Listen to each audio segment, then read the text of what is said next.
الحمد لله والصلاة والسلام على سيدنا محمد وعلى آله وأصحابه أجمعين. الحمد لله والصلاة والسلام على سيدنا محمد وعلى آله وأصحابه أجمعين. أما بعد فأعوذ بالله من الشيطان الرجيم. بسم الله الرحمن الرحيم. لكي لا تأسوا على ما فاتكم. صدق الله العظيم. اللهم صل على سيدنا محمد النبي الأمي وعلى آله وأصحابه وسلم. اللهم صل على سيدنا محمد النبي الأمي وعلى آله وأصحابه وسلم. میرے معزز مسلمان بزرگوں، عزیز بھائیوں،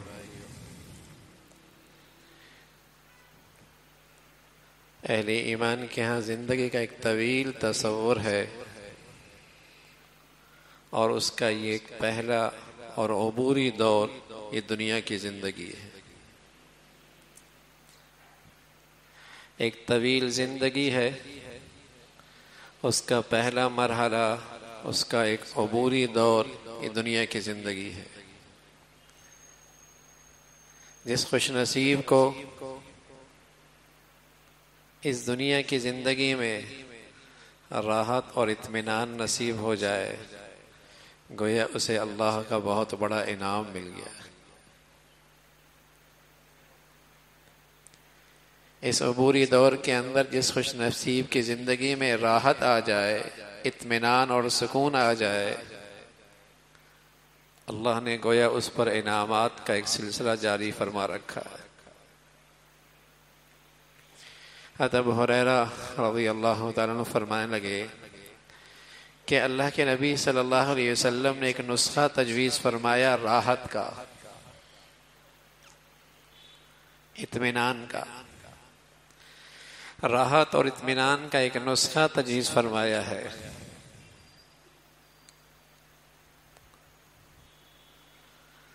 اسباب راحت اور چیز ہے، راحت اور چیز ہے. سکون کے نقشے اور چیز ہیں، سکون اور چیز ہے.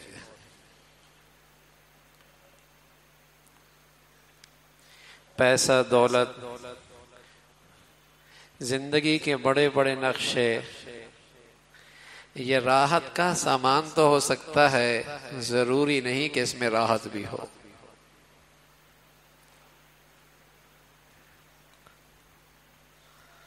آمدنی اور وسائل کی کثرت،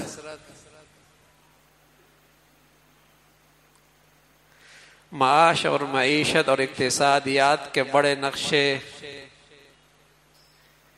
یہ سکون کے نقشے تو ہو سکتے ہیں، لیکن سکون کا ہونا ضروری نہیں. سکون اور چیز ہے، اور سکون کے اسباب اور چیز ہے. راحت اور چیز ہے، اور راحت کے نقشے اور چیز ہے. گھر بھی اچھا ہے، کوٹھی بھی اچھی ہے، لون میں گاڑیاں بھی اچھی کھڑی ہوئی ہیں، گارڈن بھی شاندار ہے، لیکن ضروری نہیں کہ رات کو پلنگ پہ نیند بھی میٹھی آ جائے. یہ ضروری نہیں ہے. دسترخوان پہ سجے کھانے بہت شاندار ہیں، لباس پوشاک بڑا پرکشش ہے، ہاتھ کی کلائی کی گھڑی بہت قیمتی ہے، لیکن ضروری نہیں کہ یہاں سکون بھی موجود ہو، یہاں اطمینان بھی موجود ہو. یہ ضروری نہیں. تو رسول کریم صلی اللہ علیہ وسلم نے اپنی امت کے لیے راحت کا جو حقیقی راحت ہے اس کا ایک نسخہ تجویز فرمایا ہے. آپ علیہ الصلوۃ والسلام فرمانے لگے انظروا الی من هو اسفل منکم ولا تنظروا الی من هو فوقکم فهو اجدر ان لا تزدروا نعمت اللہ علیکم او کما قال علیہ الصلوۃ والسلام. پیارے رسول صلی اللہ علیہ وسلم نے فرمایا تمہاری زندگی یوں گزرے کہ ہمیشہ اپنے سے کم تر لوگوں پہ تمہاری نظر ہو، الی من هو اسفل منکم، ان پہ نظر رکھو گے، شکر کی توفیق ملے گی، قناعت کی دولت ملے گی، اور سارا سکون اور ساری راحت اور دل کا حقیقی چین اسی قناعت اور اسی شکر کے ساتھ وابستہ۔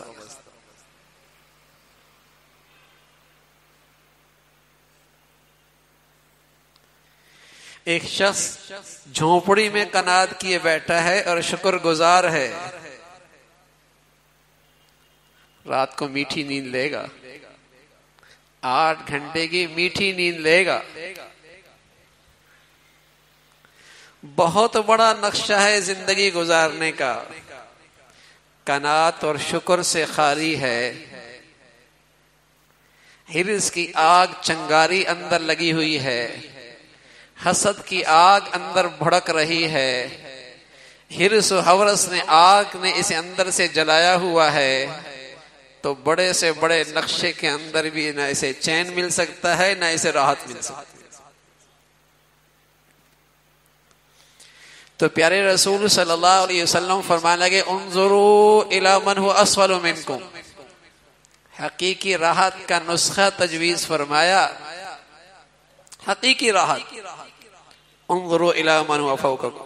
عبداللہ ابن مبارک رحمۃ اللہ علیہ فرمانے لگے میری زندگی کا ایک دور وہ بھی گزرا کہ میرا اٹھنا بیٹھنا ہمیشہ اپنے سے زیادہ خوشحال لوگوں کے ساتھ تھا، اٹھنا بیٹھنا کھانا پینا ان کے ساتھ، تو اپنی زندگی میں ایک چبھن، ایک تکلیف، اندر کے اندر ایک بے چینی محسوس کرتا، جہاں جاتا کسی کو اپنے سے بہتر پاتا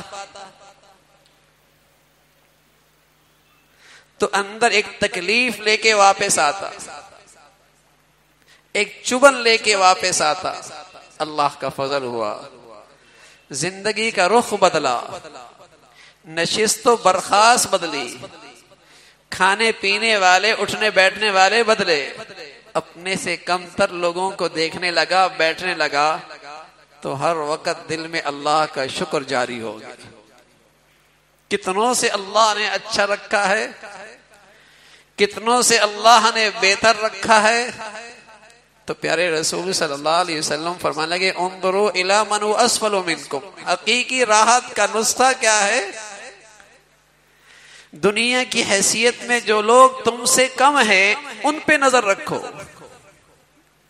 ولا تنظروا الی من هو فوقکم، اپنے سے بالاتر پہ نظر نہ رکھو، شکر کی توفیق نہیں ملے گی، زندگی میں قناعت نہیں رہے گی، بلکہ حسد آئے گا، حرص آئے گا، حرص سے پھر حسد آتا ہے، اور بھائی جہاں حسد آتا ہے وہاں افتراق، وہاں دشمنیاں، عداوتیں بھی ساتھ آتی ہیں۔ جہاں حسد آتا ہے وہاں دشمنیاں، عداوتیں، افتراق بھی ساتھ آتا ہے۔ دیکھیے نا ذرا اپنا معاشرہ، دیکھیے اپنے معاشرے کے اندر یہ بیماریاں، عداوتیں، دشمنیاں، حسد، جڑ کیا ہے؟ حرص ہے۔ جڑ کیا ہے؟ قناعت کوئی نہیں۔ جڑ کیا ہے؟ شکر نہ رہا۔ جہاں حرص آئے گا وہاں حسد بھی آئے گا، وہاں عداوتیں بھی آئیں گی، وہاں ٹوٹ پھوٹ بھی ہوگا۔ آج پورا معاشرہ اس آگ میں جل رہا ہے، رسول اللہ صلی اللہ علیہ وسلم کے اس نسخے سے مسلمان آج محروم ہوتے چلے جا رہے ہیں۔ آپ نے ایک حقیقی نسخہ تجویز فرمایا، راحت کا، سکون کا، چین کا، اطمینان کا۔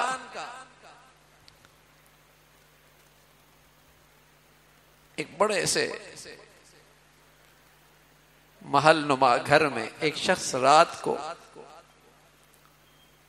پوری رات چھت پہ گزار دیا کرتا تھا، نیند ہی نہیں آتی تھی۔ گولیاں بھی ایک وقت تک کام کرتی ہیں، ایک وقت کے بعد تو وہ بھی بس ہو جاتی۔ اس نے اپنے خادم سے پوچھا، وہ سامنے جھونپڑی میں ایک شخص بڑی میٹھی نیند لیتا ہے، پوچھو کیا نسخہ استعمال کرتا ہے؟ خادم سمجھدار تھا، اس نے اشرفیوں کی ایک تھیلی بھری اور اسے پہنچا دی۔ آج پھر یہ رات کو چھت کے اوپر، لیکن آج عجیب منظر دیکھتا ہے اس جھونپڑی کا کہ وہ آدمی یوں ہاتھ رکھے کبھی ادھر کبھی ادھر، رات بھر یوں ہی گزار رہا۔ اس نے اپنے خادم سے پوچھا، آج اس کی کیفیت بھی کچھ بدلی ہوئی سیدھی؟ کہا صاحب جو آپ کے پاس تھا وہ اس کے پاس بھی پہنچ گیا۔ کس نے کہہ دیا میاں دولت میں اور بینک بیلنس میں سکون رکھا ہے؟ کس نے کہہ دیا سکون کے نقشوں میں سکون رکھا ہے؟ کس نے کہہ دیا راحت کے نقشوں میں راحت رکھی ہے؟ یہ سکون اور راحت تو اللہ کا بڑا فضل ہوا کرتا، یہ تو دل کی کیفیت کا نام ہے، اس کا تعلق باہر سے نہیں ہے، یہ تو دل کی کیفیت کا نام ہے۔ چاہے تو کوٹھی میں بھی مل جائے، چاہے تو جھونپڑی میں بھی مل جائے، اللہ کریم فضل فرما دے تو زر برق لباس کے اندر بھی مل جائے، پھٹے پرانے کپڑوں کے اندر بھی مل جائے، یہ تو اللہ کا ایک فضل ہے۔ تو رسول اللہ صلی اللہ علیہ وسلم فرمانے لگے حقیقی راحت چاہیے، دل کا اطمینان چاہیے، انظروا الی من هو اسفل منکم، دنیا کے لحاظ سے جن کی حیثیت تم سے کم تر ہے ان پہ نظر رکھو، ولا تنظروا الی من هو فوقکم، اور جو تم سے بالا تر ہیں انہیں مت دیکھو، حسرت پیدا ہوگی، ہائے میں بھی ایسا ہوں۔ اور خاص طور پہ اس دور میں جہاں انسان کو تولا اور ناپا ہی دنیا کی حیثیت سے جاتا ہے، اور خاص طور پہ اس دور میں جہاں انسان کو تولا اور ناپا ہی دنیا سے جاتا ہے، جس کے پاس کچھ زیادہ بڑا خوش نصیب ہے، اس کی تو قسمت جاگ گئی ہے، اس سے تو اللہ بہت راضی ہے۔ ارے میاں ان نقشوں کو دیکھ کر نہ کہو پتہ نہیں چین بھی ہے نہیں، سکون بھی ہے یا نہیں، راحت بھی نصیب ہے یا نہیں، وہ تو رسول اللہ صلی اللہ علیہ وسلم نے جو نسخہ دیا ہے، اگر اس نسخے کو استعمال کر رہا راحت اس گھر میں، چاہے وہ کوٹھی ہے چاہے وہ جھونپڑی ہے۔ انظروا الی من هو اسفل منکم ولا تنظروا الی من هو فوقکم، پیارے رسول صلی اللہ علیہ وسلم فرمانے لگے وَهُوَ أَيْضًا أَلَّا تَذَرُوا نعمت اللہ علیکم، یہی وہ چیز ہے کہ جو نعمتیں تمہارے پاس ہیں ان کی نقدری نہیں ہوگی، ان کی بے وقتی نہیں ہوگی، ورنہ جہاں تم نے اپنے سے بالا تر کو دیکھا جو کچھ ہے اس کی بھی نہ قدری کرو، اس پر بھی نہ شکری کرو گے تو شکر آ جائے، جو اللہ نے دے رکھا ہے اس پہ قناعت آ جائے، شکر کی کیفیت پیدا ہو جائے، یہ حقیقی راحت ہے، اس میں اطمینان ہے۔ بلکہ اللہ کے نبی صلی اللہ علیہ وسلم نے ایک بات اور فرمائی، فرمایا تمہاری دنیا بھی اچھی ہو جائے گی، تمہاری آخرت بھی بڑھیا ہو جائے گی، دنیا بھی سنور جائے گی، آخرت بھی بہت بڑھیا ہو جائے گی۔ پیارے رسول صلی اللہ علیہ وسلم فرمانے لگے دنیا کی حیثیت سے تو اپنے سے کمتر کو دیکھا کرو، اور دین کی حیثیت سے اپنے سے بالا تر کو دیکھا کرو، لیکن گنگا الٹی ہی بہہ رہی ہے۔ یہ جمعہ پڑھ رہا ہے مطمئن ہے، انہیں دیکھتا ہے جو جمعہ بھی نہیں پڑھتے۔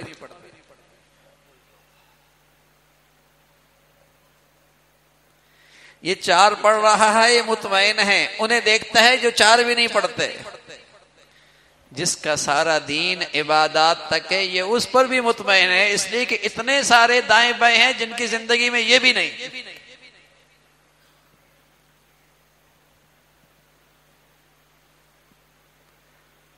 لیکن دنیا کے معاملے میں اطمینان نہ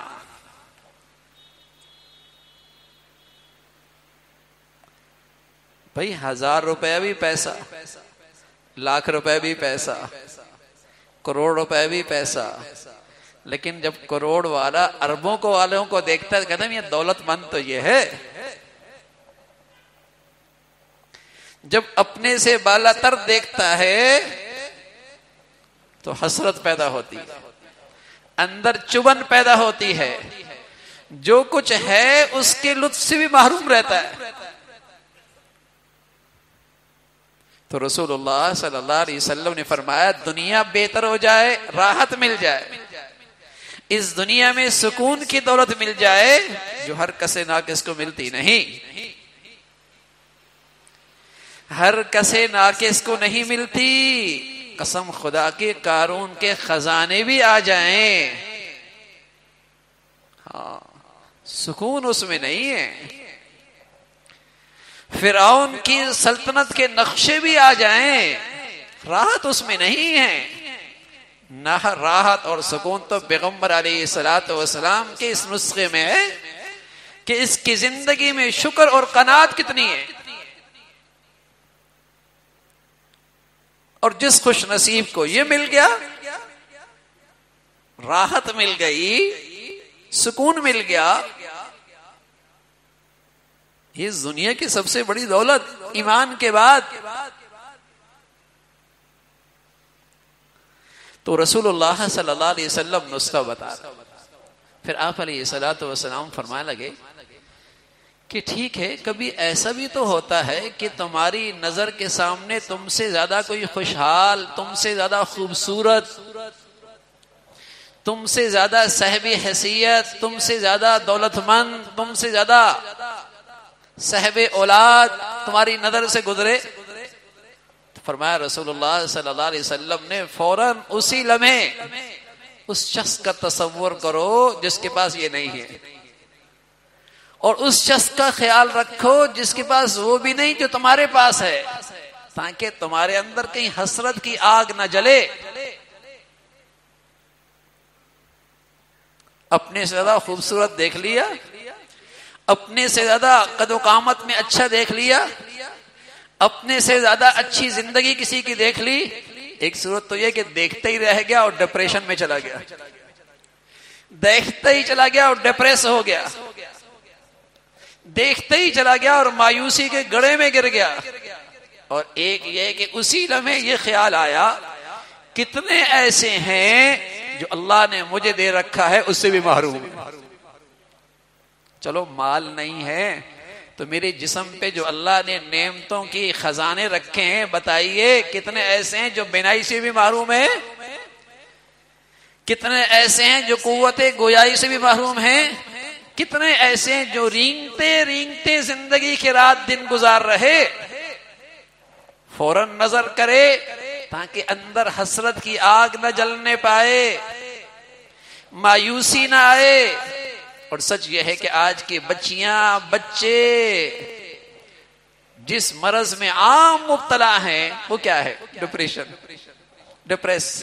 اللہ کی قسم خدا کی یہ مسلمانوں کی بیماریاں ہی نہیں تھیں، یہ تو کافروں کی زندگیاں تھیں، انہی کی بیماریاں تھیں، کافروں کی زندگیاں تھیں، انہی کی بیماریاں تھیں۔ مسلمانوں کی ان بیماریوں سے کوئی تعلق نہ تھا، اس لیے کہ مسلمانوں کو تو ان کے مولا نے سبق دیا ہے لِكَيْ لَا تَأْسَوْا عَلَىٰ مَا فَاتَكُمْ، اگر تم سے کچھ چلا گیا تو گھاٹا کائی کا، حسرت کائی کی، اس پر اللہ تم سے اس سے بہتر دیں گے، اس سے بڑھیا دیں گے، اور جو کچھ اللہ نے دے رکھا ہے اس کی کیا قیمت اب تک ادا کی؟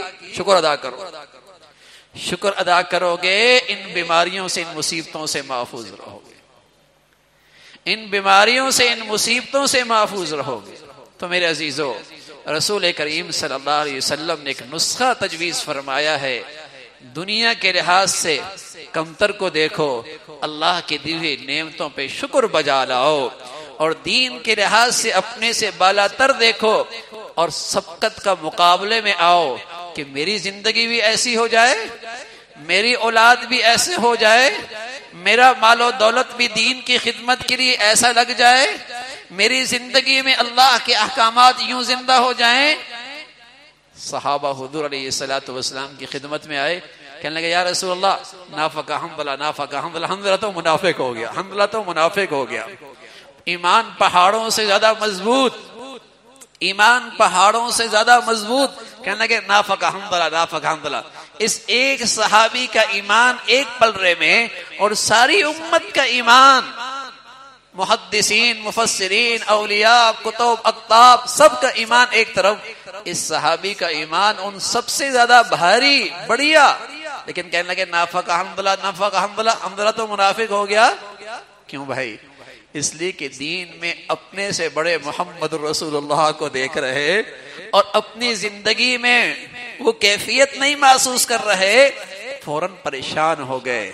میرے عزیزو، جب اپنے سے بالا تر کو دیکھو گے ہمیشہ اپنی کمیاں دین کے لحاظ سے نظر آئیں گی اور آگے بڑھنے کی فکر پیدا ہوگی، اور اگر دین کے معاملے میں اپنے سے کم تر کو دیکھو گے بڑے بڑے گناہ بھی زندگی میں قبول ہوتے رہیں گے، توبہ کی توفیق نہیں ہوگی، بڑے بڑے گناہ بھی زندگی میں نظر نہ آئیں گے، توبہ کی توفیق نہیں ہوگی۔ تو دین کے معاملے میں بڑے کو دیکھو، بڑھیا دین زاری کو دیکھو، اور دنیا کے معاملے میں کمتر کو دیکھو، شکر کی توفیق ملے گی تو دنیا کی زندگی بھی راحت بھری، آخرت بھی بہت بڑھیا۔ اللہ ایسی مبارک زندگی نصیب فرمائے۔ وآخر دعوانا ان الحمد للہ رب العالمین۔